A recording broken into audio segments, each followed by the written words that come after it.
नमस्कार, ये आकाशवाणी शिमला है। अब आप प्रभा शर्मा से कोविड-19 पर विशेष समाचार सुनिए। देश में कोविड-19 से स्वस्थ होने की दर बढ़कर 96.59% हो गई है।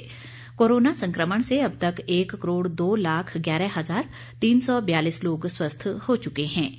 मौजूदा समय में देश में 2,08,012 कोरोना मरीज उपचाराधीन हैं।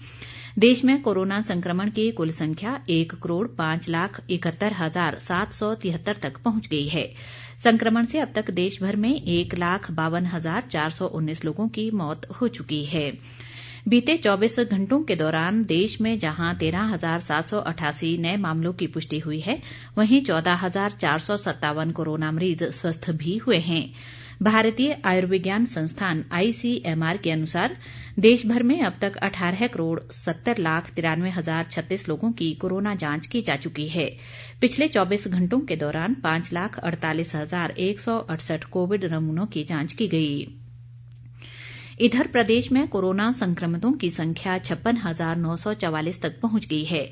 राज्य में आज अभी तक कोरोना का मात्र एक मामला सामने आया है, जबकि 91 लोग स्वस्थ हुए हैं।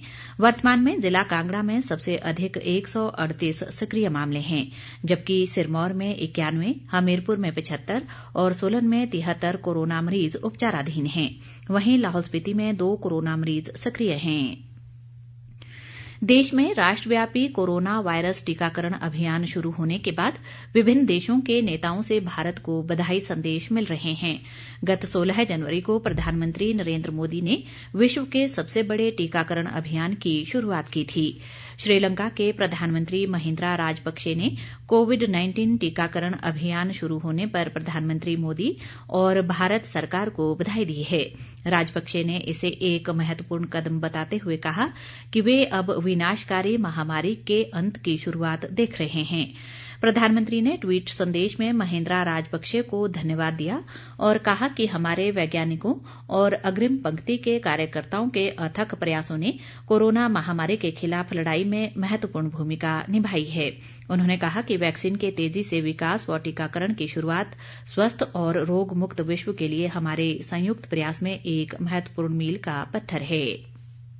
प्रदेश में आज कोविड-19 टीकाकरण अभियान के दूसरे चरण में करीब 5,000 लोगों को कोरोना वैक्सीन का टीका लगाया जा रहा है। इनमें स्वास्थ्य कर्मचारी, आशा वर्कर और आंगनबाड़ी कार्यकर्ता शामिल हैं। प्रदेश में 16 जनवरी को हुए पहले चरण के टीकाकरण अभियान के दौरान वंचित लोगों का भी आज ही टीकाकरण किया जा रहा है। जनजातीय जिला लाहौल स्पीति में दूसरे चरण में कोरोना टीकाकरण अभियान आज काजा व उदयपुर में चलाया गया। वैक्सीन को व्यर्थ होने से बचाने के लिए टिंगरेट और त्रिलोकनाथ के स्वास्थ्य कर्मियों, आशा व आंगनबाड़ी कार्यकर्ताओं को भी उदयपुर में ही टीके लगाए जा रहे हैं। हमारे जिला संवाददाता के मुताबिक लाहौल घाटी के लिए वैक्सीन की 200 जबकि काजा के लिए 100 डोज पहुंची है। उन्होंने बताया कि सामुदायिक स्वास्थ्य केंद्र काजा में आज 50 लोगों को माइनस तापमान में टीके लगाए जा रहे हैं। जिला कोविड निगरानी अधिकारी डॉक्टर रंजीत वैद ने बताया कि जिले में जिन लोगों को टीका लगाया गया है, उनमें किसी भी तरह का विपरीत असर नहीं पड़ा है। उन्होंने जिले की जनता से टीकाकरण अभियान में बढ़ चढ़कर भाग लेने का आह्वान किया।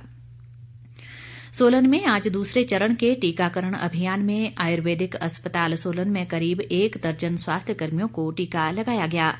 स्वास्थ्य कर्मियों ने बताया कि वे टीका लगाने के बाद बेहतर महसूस कर रहे हैं और इसके दुष्प्रभाव संबंधी भ्रांतियां सही नहीं हैं। अस्पताल के प्रभारी लोकेश ममगई ने सभी पात्र स्वास्थ्य कर्मियों को भ्रांतियों से दूर रहने और टीकाकरण की सलाह दी है। स्वास्थ्य मंत्रालय ने कहा है कि विश्व के सबसे बड़े कोविड-19 टीकाकरण अभियान के दूसरे दिन 6 राज्यों में 553 सत्र आयोजित किए गए। इसके अंतर्गत 17,072 लाभार्थियों को टीके लगाए गए। अपर सचिव स्वास्थ्य डॉक्टर मनोहर अगनानी ने नई दिल्ली में बताया कि 2 दिनों में कुल 2,24,301 लाभार्थियों को टीका लगाया जा चुका है। डॉक्टर अगनानी ने कहा कि टीकाकरण के बाद प्रतिकूल प्रभाव के ज्यादातर मामलों में बुखार, सिरदर्द और उबकाई जैसे मामूली लक्षण सामने आए। उन्होंने कहा कि ऐसे मामलों की सूचना देने, टीकाकरण स्थल पर तत्काल उपचार, परिवहन व अस्पताल में भर्ती करने और आगे की देखभाल जैसे दिशा निर्देश दिए गए हैं। इसी के साथ ये समाचार बुलेटिन समाप्त हुआ। नमस्कार।